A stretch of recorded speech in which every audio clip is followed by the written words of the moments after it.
खोटं बोलण्यामुळं टिकणारं देत होतं आणि हे आरक्षण चांगलं आहे आणि हे असं बोलायचं, ते आरक्षण रद्द होतं, मराठ्यांच्या पोराचं वाटलं होतं. पण मराठ्यांनी विश्वास नाही ठेवायचा आता. आपली जी मूळ मागणी ओबीसी आरक्षणातली, त्यामुळं आपले पोरं मोठे होणार आहे. सगळ्या सोयऱ्यांच्या कायद्याची अंमलबजावणीमुळं पोरं मोठे होणार आहे. त्यासाठीच आपण संघर्ष करायचा. हे आरक्षण फक्त निवडणुकीत निवडून येण्यासाठी दिलेलं आहे. महाराष्ट्र में मराठा समुदाय के लिए आरक्षण की मांग ने पिछले साल जोर पकड़ा था। समाज के नेतृत्वकर्ता मनोज जरांगे पाटिल को उनके उपवास की वजह से ख्याति मिली, जिसमें वे मराठाओं के लिए आरक्षण की मांग कर रहे थे। अब इसी नेता ने इस बार लोकसभा चुनावों में मराठा उम्मीदवार न उतारने और किसी भी राजनीतिक दल का समर्थन न करने की घोषणा की है। यह कदम कई सवाल उठाता है। नमस्कार, आप देख रहे हैं न्यूज और मैं हूं आपके साथ तनु शर्मा।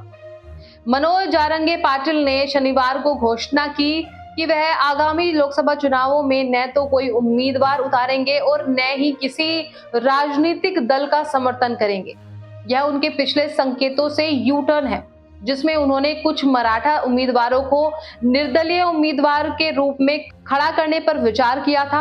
उन्होंने कहा कि गांवों में मिली रिपोर्टों के अनुसार निर्दलीय उम्मीदवारों को मैदान में उतारने की कोई आवश्यकता नहीं है। उन्होंने कहा कि यह समुदाय पर निर्भर है कि किसे हारने और किसे वोट देने का फैसला किया जाए। हालांकि उन्होंने संकेत दिया है कि वह इस साल के अंत में होने वाले विधानसभा चुनावों में उम्मीदवार उतारने पर विचार कर सकते हैं। आपको बता दें कि मराठा आरक्षण आंदोलन का नेतृत्व करने के कारण मनोज जरांगे पाटिल मराठा समुदाय के प्रमुख नेता बन गए हैं। उनका निर्णय प्रकाश अंबेडकर के लिए झटका हो सकता है, जो डॉक्टर BR अंबेडकर के पोते हैं। दलित संगठन वंचित बहुजन आघाड़ी BBA चुनावों के लिए मराठा नेता के साथ गठबंधन चाहती थी। महाराष्ट्र की 33% आबादी मराठा समुदाय से है और वे 17 से 18 लोकसभा सीटों पर प्रभाव रखते हैं। वैसे राजनीतिक जगत में जरांगे पाटिल के निर्णय की कई तरह से व्याख्या की जा रही है। कुछ का मानना है कि यह मराठा समुदाय में एकता के अभाव को दर्शाता है। दूसरों का मानना है कि वह बीजेपी और शिवसेना पर निर्भर नहीं रहना चाहते और समुदाय को निर्णय लेने के लिए स्वतंत्र रखना चाहते हैं। यह भी अनुमान लगाया जा रहा है कि उन्होंने BBA के साथ गठबंधन को लेकर समर्थन की कमी देखकर अपना रुख बदला है।